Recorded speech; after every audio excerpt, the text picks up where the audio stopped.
Hey guys, welcome back to my channel. So my name is Jade and I'm a health coach from Melbourne, Australia. I work with my clients to help them shift their self-talk from critical to compassionate.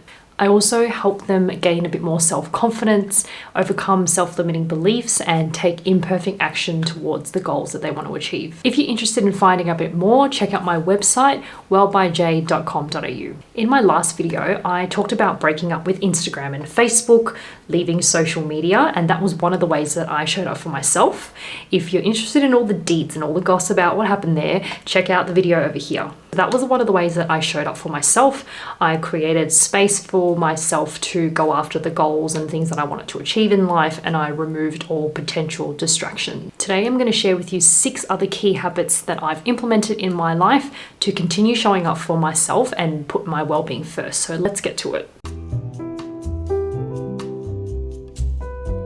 Recently, one of my favorite habits has been journaling. I just find it really healing to be able to express all my thoughts and feelings on paper and in a space where there's no judgment coming from anyone else. I write in my journal when things are going well and when things are a bit challenging in my life. I write about everything. I write about the situations in my life, the people, the experiences that I go through. And I find as I write, my thoughts and feelings begin to unravel, and that's where I get more clarity about who I am as a person. It gets quite deep and meaningful, but I find writing helps me break through that surface level chatter that happens all day, every day in my mind. And I'm able to kind of unravel the real reason behind why I think things happen in my life, the lessons that I'm meant to learn from the experiences that I have and the people that I meet. Writing out my thoughts also means that I need to order them properly in order to express them clearly on paper.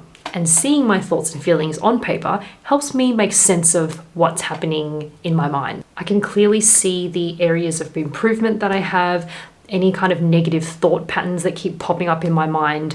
And I also am able to see clearly what situations trigger certain emotions within me. I believe that change starts with awareness, and I believe that writing helps me increase my self-awareness. It also helps me to see the areas that I need to work on, where I might be self-sabotaging and where I'm holding myself back, and get more clarity about what I need to do in order to move forward in the right direction.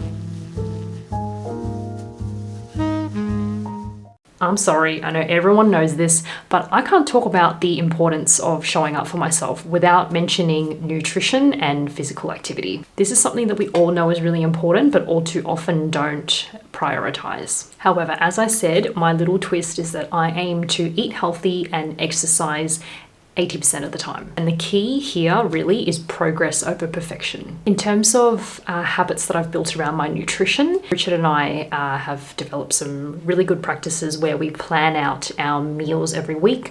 So breakfast, lunch and dinner. We go grocery shopping every weekend with a shopping list, so we know exactly what we're getting and we're not getting sidetracked while we're at the supermarket. We set aside every Sunday to meal prep.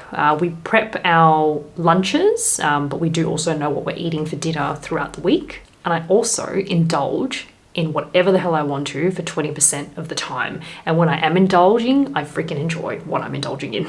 In terms of my exercise routine, I try to aim for at least 3 days a week, but I've made a lot more effort to understand what types of physical activity I enjoy and what I don't enjoy. So the things that I'm really liking are like yoga. I really like high intensity interval training and strength training.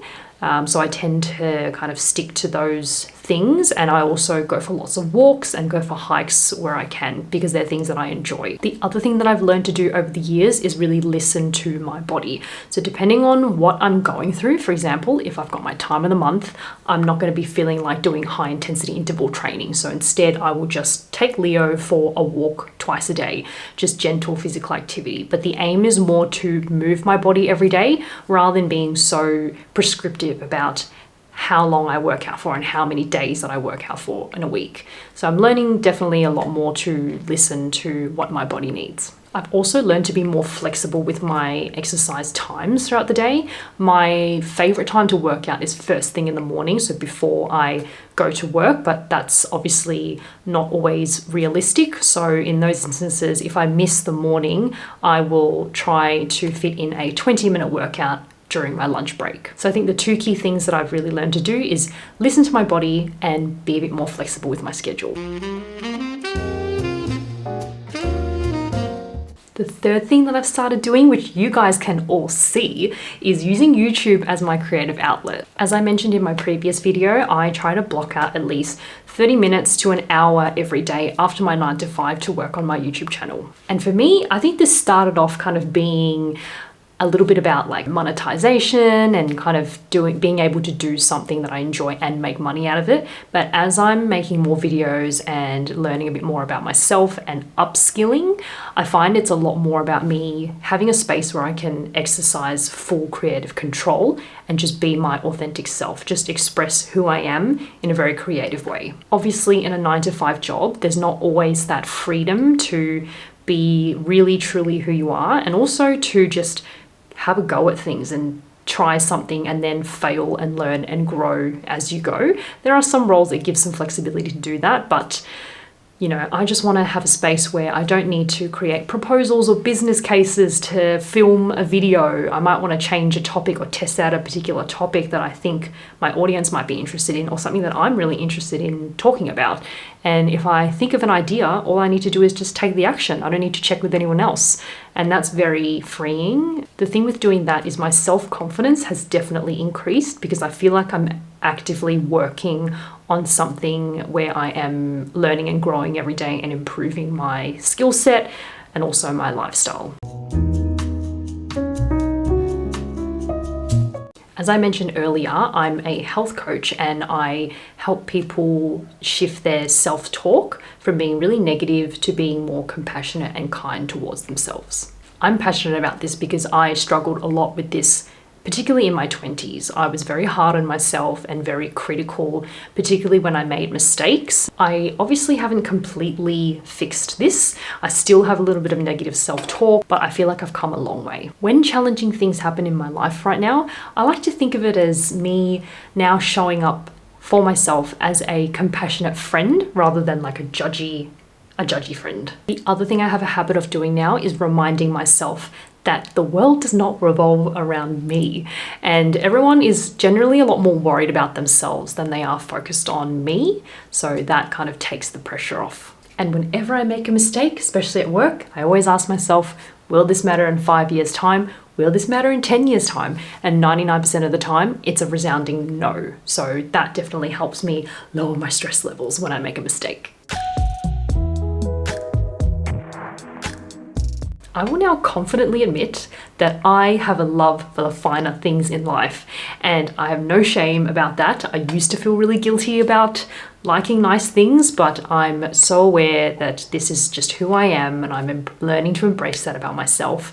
And my grandparents were actually the ones that kind of gave me that part of who I am, so I'm really proud of it. And to me, self-care is not just doing things to look after your health, but it's also making the time to indulge in what you're passionate about and the things that you're really interested in. Some of the ways that I really like to indulge are exploring really nice cafes, bougie wine bars and restaurants in my local area. I have recently started, or wanting to start, to book in one massage, maybe like quarterly, every 3 months. Every now and again, I like to have me time where I go out a day by myself and I walk through bookstores, I get lost in books, and I window shop and have a really nice meal out by myself. Speaking of getting lost in books, I also really like to get lost in really nice movies, galleries, museums. I find it's a really nice way for me to get creative inspiration, especially for the stuff that I do on my blog and on YouTube. I also love to collect really nice things,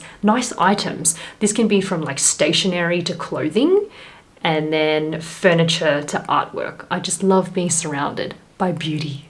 I realized that I used to feel really guilty almost and apologetic for wanting to spend a bit of money on nice things and experiences in life. But as I said, now that I'm a bit older, I work really hard for my money, and I've learned to just embrace and accept that part of myself. I think the reason why I was feeling a little bit apologetic about that is also because of the way that money was talked about when I grew up. It wasn't necessarily a positive conversation surrounding money, so I guess I grew up with a mentality that money can be a bad thing. I can talk more about this in another video, so if you're interested in kind of like hearing more about that side of my story, like comment below, but I think that's where the negative association with money started from.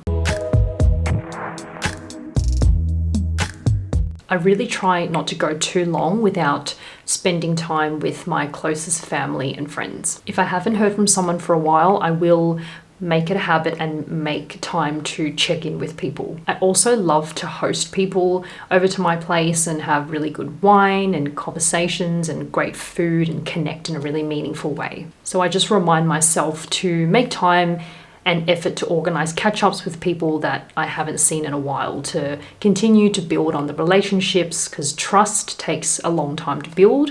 So I really try to put in the effort to build the trust with the people that I have in my life, and that way I can build myself a really strong support network. So there you have it. There are my 6 key things that I do and habits that I have to really look after my mental, spiritual, emotional, and physical health. It's definitely taken me some time to implement these things in my life. So the journey here wasn't super easy, and I think I've still got a lot to learn, but so far I feel pretty good. I did also feel a massive shift in my mindset when I turned 30 last year. I know that people say that age is just a number, but for me, it was a turning point in my life where I decided to take all the lessons that I learned in my 20s and apply the things that I've learned in my 30s so that I can manifest and build my dream life in my 30s. Speaking of 20s versus 30s, in my next video, I'm going to be talking about some of those key mindset shifts that I've made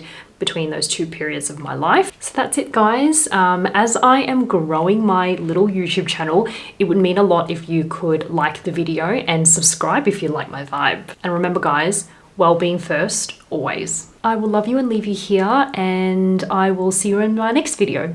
Bye.